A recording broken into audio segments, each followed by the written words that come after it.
જય સ્વામિનારાયણ મિત્રો, આગળના લેક્ચરમાં આપણે વાત કરી હતી ઓરિફિસ એટલે શું, ક્લાસિફિકેશન ઓફ ઓરિફિસ. ત્યારબાદ નેક્સ્ટ લેક્ચરમાં આપણે વાત કરી હતી ફ્લો થ્રુ ઓરિફિસ અને વેના કોન્ટ્રાક્ટા પોઈન્ટ. એના ઉપરથી આપણે બર્નોલી ઇક્વેશન ઉપરથી થિયોરિટિકલ એટલે કે એકચ્યુઅલ વેલોસિટી આપણે મેઝર કરી હતી. એટલે કે થિયોરિટિકલ વેલોસિટીનું સૂત્ર હતું v is equal two √2gh, કે જે આપણે નેક્સ્ટ લેક્ચરમાં પ્રૂવ કર્યું હતું. હવે આજના લેક્ચરમાં આપણે ભણવું છે હાઇડ્રોલિક કોફિશિયન્ટ. તો આજનું લેક્ચર આપણે કરવું છે હાઇડ્રોલિક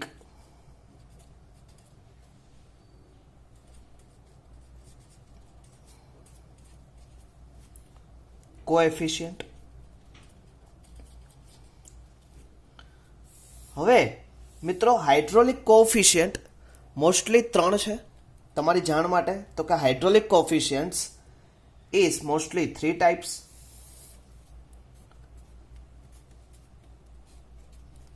તો યાદ રાખજો ખાસ મિત્રો, હાઇડ્રોલિક કોફિશિયન્ટ્સ તો કયા કયા છે તો આપણે લઈ લઈએ. પહેલું coefficients of velocity,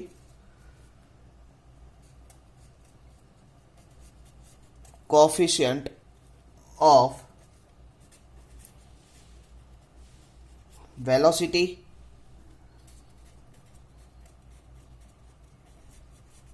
coefficient of contraction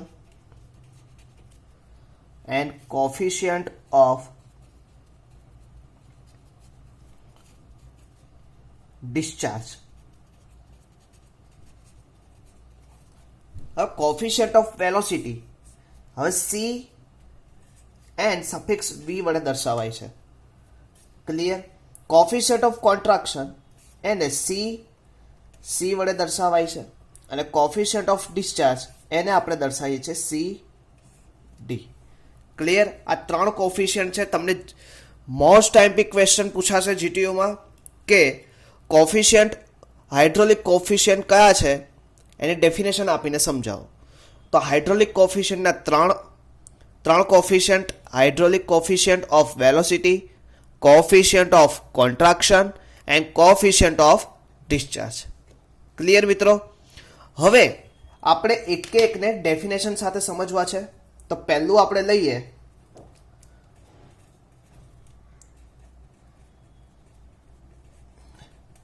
coefficient of velocity. Question થાય કે સર કોફિશિયન્ટ ઓફ વેલોસિટી એમાં શું આવે? તો કે કોફિશિયન્ટ ઓફ વેલોસિટીને પહેલા તો મિત્રો આપણે શેના વડે દર્શાવીએ છીએ? સીવી. ક્લિયર? તો કોફિશિયન્ટ ઓફ વેલોસિટીનું ઇક્વેશન છે the coefficient of velocity is defined as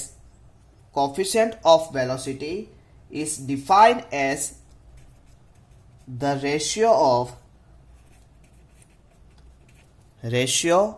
of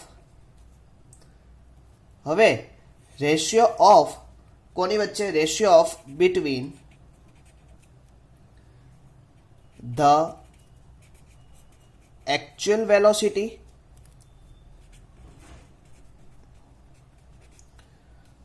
of A jet of liquid at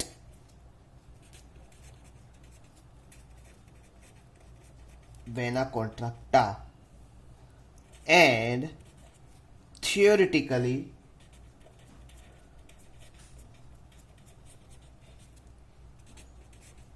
velocity of jet. Clear? It denoted by CV. Clear? આ એની ડેફિનેશન છે. ફરીથી એક વખત મિત્રો આપણે સમજીએ.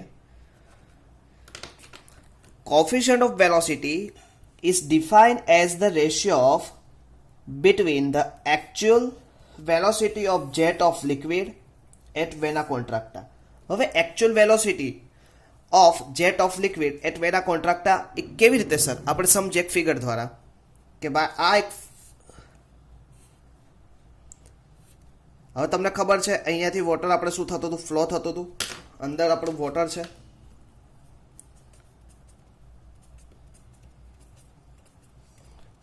હવે આ જેટમાં અહીંયા ઓરિફિસ પ્રોવાઈડ કર્યું તો ઓરિફિસની અંદરથી શું થશે?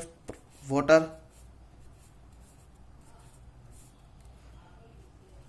The CC section. હવે સાંભળો, actual velocity of jet. Actual velocity, હવે અહીંયાથી એક પાણીની ધાર છૂટશે, એટલે કે પાણીની એક ધાર એટલે કે એક જેટ નીકળશે. એકચ્યુઅલ વેલોસિટી એટલે કે એ જેટની એકચ્યુઅલ વેલોસિટી, કે કેટલી વેલોસિટી એટ સી પોઈન્ટ ઉપર લિક્વિડ એટ ધ વેના કોન્ટ્રાક્ટા. આ વેના કોન્ટ્રાક્ટા આગળ આ જે ફ્લુઇડ પાસ થયું, જે વોટર પાસ થયું છે એની velocity. Actual velocity of jet of liquid at vena contracta. ફરીથી actual velocity of jet. Jet એટલે કે જ્યાં પાણી પાસ થાય છે, જેટ ધાર of liquid at vena contracta, એટલે કે વેના કોન્ટ્રાક્ટા આગળ actual velocity of jet. Jet એટલે કે જે પાણીની ધાર છૂટે છે એની velocity. Clear? And theoretical velocity of jet. એક તમારી થિયોરિટિકલ વેલોસિટી ઓફ જેટ. આ બંનેનું તમે શું કરો? રેશિયો એટલે કે ભાગાકાર કરો એટલે તમને શું મળશે? Coefficient of velocity. બીજી રીતે તમારે લખવું હોય તો આવી રીતે પણ લખી શકો મિત્રો. એના સેન્ટરથી આ એને કહેવાય કેપિટલ એચ. ઓકે, હવે બીજી રીતે તમારે લખવું હોય મિત્રો એની ડેફિનેશન, તો આવી રીતે લખી શકો. CV is equal to actual velocity of jet at vena contracta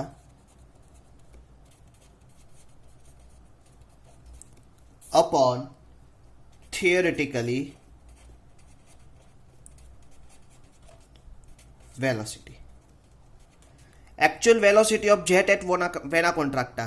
actual velocity કેટલી છે? તો કે actual velocity v and theoretically velocity. આપણે નેક્સ્ટ ટાઈમ જે ઇક્વેશન પ્રૂવ કર્યું હતું, કે જે બર્દોલ ઇક્વેશનનો યુઝ કરીને આપણે જે ઇક્વેશન પ્રૂવ કર્યું હતું, તો કયું આવ્યું હતું? Theoretically velocity at of point 2 આગળ વેના કોન્ટ્રાક્ટા પોઈન્ટ સુધી આપણને વેલોસિટી મળી હતી. તો એવું હોય તો આપણે નેક્સ્ટ લેક્ચર તમે એક વખત જોઈ લેજો. એમાં આપણે લાસ્ટ ટાઈમ કીધું હતું કે velocity at 2 at vena contracta તો કેટલી હતી? Theoretically velocity 2gh. ક્લિયર? પણ અહીંયા આપણે h કેટલો છે? કેપિટલ. તો અહીંયા આપણે શું કરવું પડે? Capital h. એટલે શું આવશે? Actual velocity at jet of vena contracta upon theoretical velocity is known as coefficient of velocity. Clear થયું મિત્રો? Coefficient of velocity is the ratio of between the actual velocity of jet of liquid at vena contracta and theoretically velocity of jet. એક આવે કોઈ બી વસ્તુ હોય એની બે velocity મળે, એક એની એકચ્યુઅલ વેલોસિટી અને બીજી એની થિયોરિટિકલ વેલોસિટી. ક્લિયર? હવે મિત્રો એક ખાસ આ સીવીની જે વેલોસિટી, એટલે કે હવે સીવી ખબર પડી કે coefficient of velocity, any value જુદી જુદા ઓરિફિસમાં જુદી જુદી હોય. કે સાહેબ ઓરિફિસ જુદા જુદા કયા કયા? તો આપણે શીખ્યા હતા તો કે ઓરિફિસના classification based on size, based on shape, based on discharge, based on edge. તો એના ઉપરથી એના સીવીની વેલ્યુ મળે. એટલે કે ઈ સીવીની વેલ્યુ યાદ રાખજો મિત્રો કેટલી હોય છે? 0.95 ટુ 0.98ની વચ્ચે હોય. કેટલી સીવીની વેલ્યુ? 0.95 ટુ 0.98. ઓકે, હવે ડિપેન્ડિંગ ઓન ધ ફરીથી shape, size, orifice and head of under water. હવે એમાં 3 કન્ડિશન હતી. પાર્શલી હતું, ફૂલ્લી હતું અને ફ્રી ડિસ્ચાર્જ હતું. ક્લિયર? હવે એમાં generally CV 0.98 taken for the sharp edge. યાદ રાખજો, ઘણી વખત કોમ્પિટિશનલ એક્ઝામમાં પૂછાઈ શકે coefficient of velocity 98 for sharp edge discharge.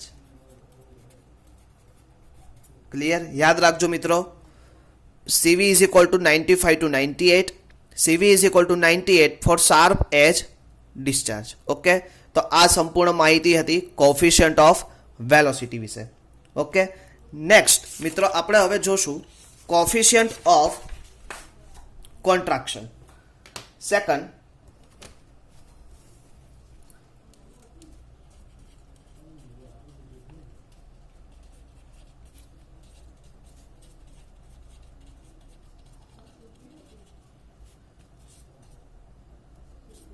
Coefficient of contraction. તો એનું આપણે definition, coefficient of contraction is the ratio of, clear, coefficient of contraction is the ratio of between, કે સાહેબ કોફિશિયન્ટ ઓફ કોન્ટ્રાક્શન રેશિયો કોને છે, તો કે તમારે બધાને ખબર છે. હવે ફરીથી હું આપણે આગળનું હતું એ ડ્રો કરું તો મિત્રો જો હવે અહીંયાથી શું થાય છે, આ ઓરિફિસની શું હશે, ઓરિફિસનો ક્રોસ સેક્શનલ એરિયા, અહીંયાથી પાણી શું થશે, પાસ થશે.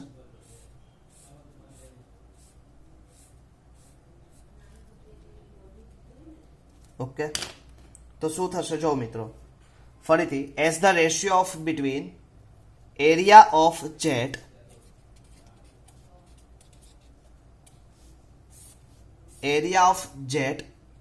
At vena કોન્ટ્રાક્ટા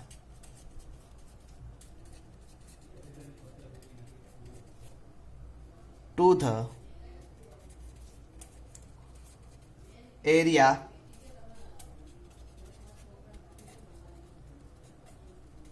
orifice.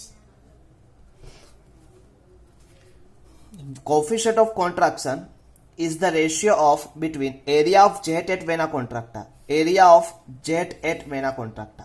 એટલે કે આ જે સીસી પોઈન્ટ છે એ આગળ એનો એરિયા, કોનો area of jet of vena contracta to the area of orifice, એટલે કે આ એરિયા ઓફ ઓરિફિસ, આ છે એરિયા ઓફ ઓરિફિસ અને આ શું છે area of jet at vena કોન્ટ્રાક્ટા. એ બંનેનો રેશિયો એટલે શું થાય, કોફિશિયન્ટ ઓફ કોન્ટ્રાક્શન. એને સીવી વડે દર્શાવી શકાય. બીજી રીતે આપણે લખવું હોય તો આવી રીતે લખી શકીએ, એરિયા ઓફ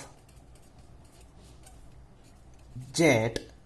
જેટ એટલે શું થાય મિત્રો, ખાસ ધ્યાન રાખજો, જેટ એટલે કે કોઈ બી પ્રવાહીની ધાર, જે શેર છૂટે એટલે કે જે પ્રવાહી પાત્રમાંથી બહાર આવે એટલે શું થાય, એક ધારમાં વહે. તો કે આ જે ધાર છે એને જ જેટ કહેવાય. અને એરિયા ઓફ જેટ એનો જ area of jet at vena contracta to the area of the orifice. હવે area of jet of vena contracta, તો આપણે એને area of jet at vena contracta, area of vena contracta કહી શકીએ. અને area of the orifice, તો area of ઓરિફિસને A વડે દર્શાવી શકીએ. તો તમને શું મળે, સીવી. તો કે CV is equal to area of jet of vena contracta to the area of orifice. Clear મિત્રો? તો આ શું હતું, કોફિશિયન્ટ ઓફ કોન્ટ્રાક્શન.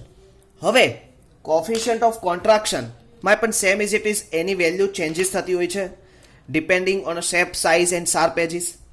તો કે સર કેટલી, તો ખાસ યાદ રાખજો, કોફિશિયન્ટ ઓફ કોન્ટ્રાક્શનની વેલ્યુ છે 0.61 to 0.69 depending on shape, size, orifice, head of liquid under which take place. In general, coefficient of contraction may be taken. In generally તમે CC 61 થી 69 વચ્ચે લઈ શકો, પણ જનરલી આપણે જ્યારે યુઝ કરશું ત્યારે આપણે કેટલું યુઝ કરશું, 64 ઇન જનરલી. ઓકે મિત્રો, તો આ શું હતું, કોફિશિયન્ટ ઓફ કોન્ટ્રાક્શન. નેક્સ્ટ અને લાસ્ટ આપણે લઈએ ત્રીજું, coefficient of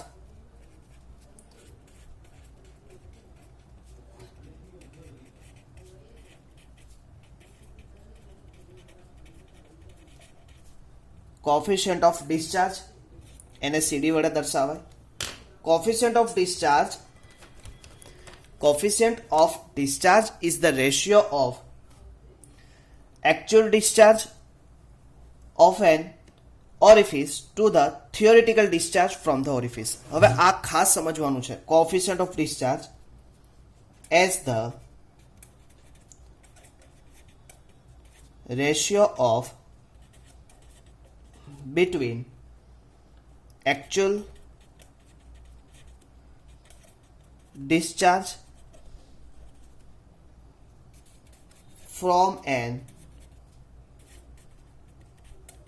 orifice to the theoretically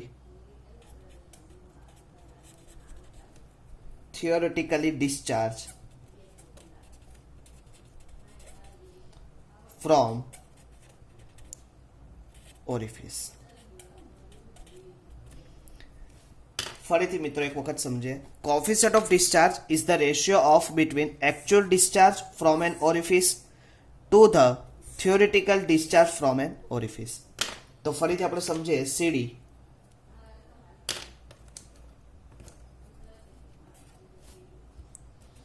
is equal to actual discharge divided by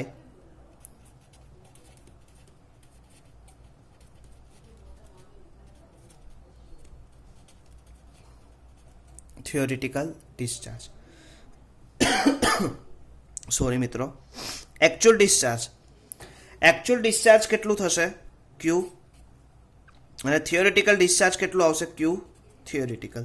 હવે મિત્રો તમને બધાને ખબર છે, તમે લોકો આગળના ચેપ્ટરમાં ભણી આવ્યા છો અને હાઇડ્રોલિક્સ સબ્જેક્ટ એવો છે કે આગળનું ભૂલવાનું નથી, આગળનું સાથે લઈને જ ચાલવાનું છે. હવે આગળ તમે કન્ટિન્યુટી ઇક્વેશન હાઇડ્રોકાઇનેમેટિક ચેપ્ટરમાં આપણો લેક્ચર ઓલરેડી છે જ, તો એમાં આપણે કન્ટિન્યુટી ઇક્વેશન વિશે વાત કરી હતી. હવે કન્ટિન્યુટી ઇક્વેશન વિશે વાત કરી ત્યારે મેં લખ્યું હતું Q is equal to A into V. Clear? તો અહીંયા હું આવી રીતે લખી શકું actual area, actual velocity A V, અને અહીંયા એરિયા થિયોરિટિકલી, વેલોસિટી થિયોરિટિકલી લખી શકું. ક્લિયર? હવે એ અપોન એ થિયોરિટિકલી એટલે કે actual area upon theoretically area, આ એકચ્યુઅલ સીવી છે એનું કહી શકાય એકચ્યુઅલ એરિયા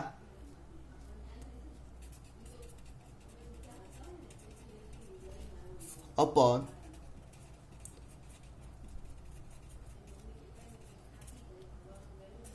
થિયોરિટિકલી એરિયા.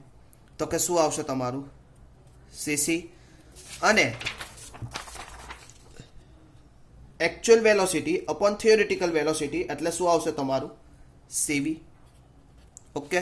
તો ખાસ મિત્રો એક વસ્તુ અહીંયા આપણે શીખવા મળ્યું, યાદ રાખજો, તો કે CD is equal to CC into CV. Coefficient of discharge is equal to coefficient of contraction multiplication coefficient of velocity. આ ઇક્વેશન ખાસ મિત્રો યાદ રાખજો, તમને જીટીયુમાં એવી રીતે ક્વેશ્ચન પૂછી શકે અને તમારે લખવાનો છે ઘરે. The equation prove between CD is equal to CC into CV. ઇક્વેશનને પ્રૂવ કરો.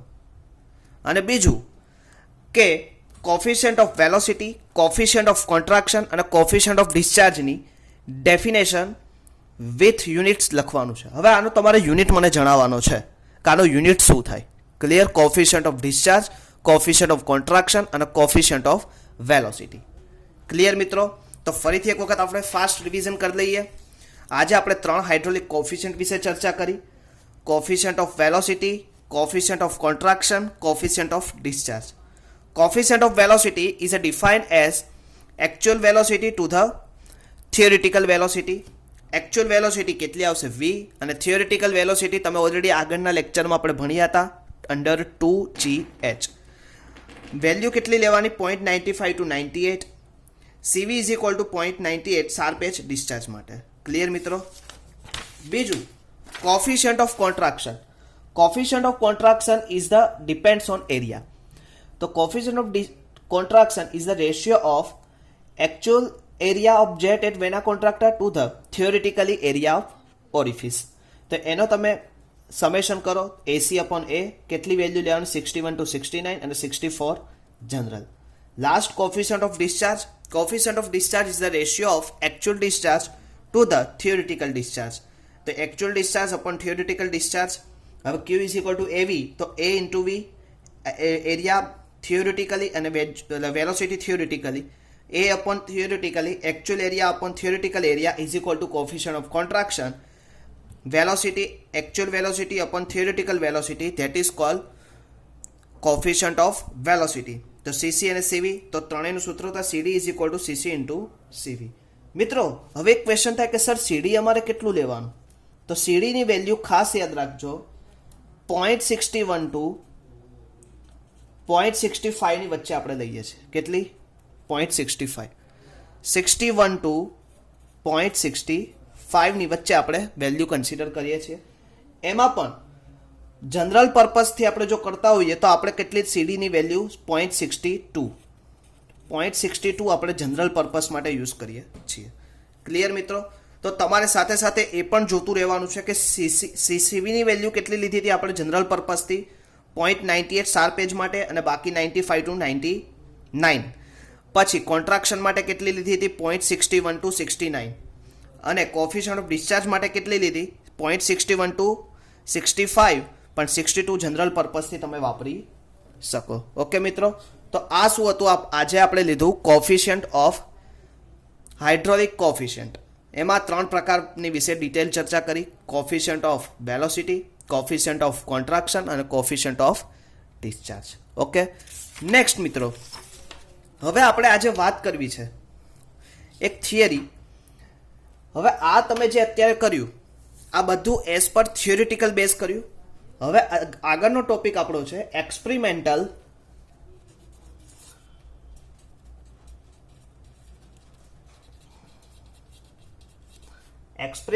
Determination of hydraulic coefficient. Experimental determination of hydraulic coefficient. Clear? હવે એના વિશે આપણે ડિટેલ ચર્ચા કરવી છે. હવે એના માટે જો તમારે ચર્ચા કરવી હોય તો સૌથી પહેલા તમારે એક શું કરવું પડે? એક પાત્ર લેવું પડે. હવે તમને ખબર છે ઓરિફિસ ક્યાં હોય? કાં તો છેડે હોય કાં તો એની ધાર ઉપર હોય. આ મેં એક ઓરિફિસ કન્સિડર કરી. હવે એ ઓરિફિસની જેટથી આગળ મેં એક બીજું એક પાત્ર અહીંયા કન્સિડર કર્યું છે. આ પાત્રની અંદર શું થાય છે? એનું ડિસ્ચાર્જ થાય છે. Okay, full of water.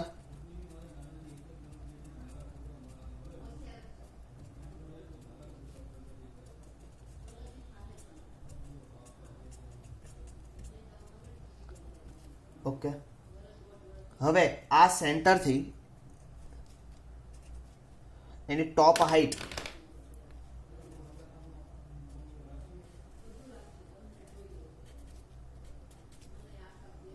Capital H. હવે અહીંયાથી આ શું થશે? પાણીની ધાર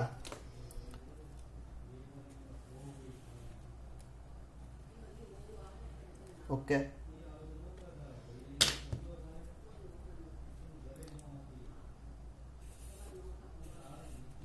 ક્લિયર? હવે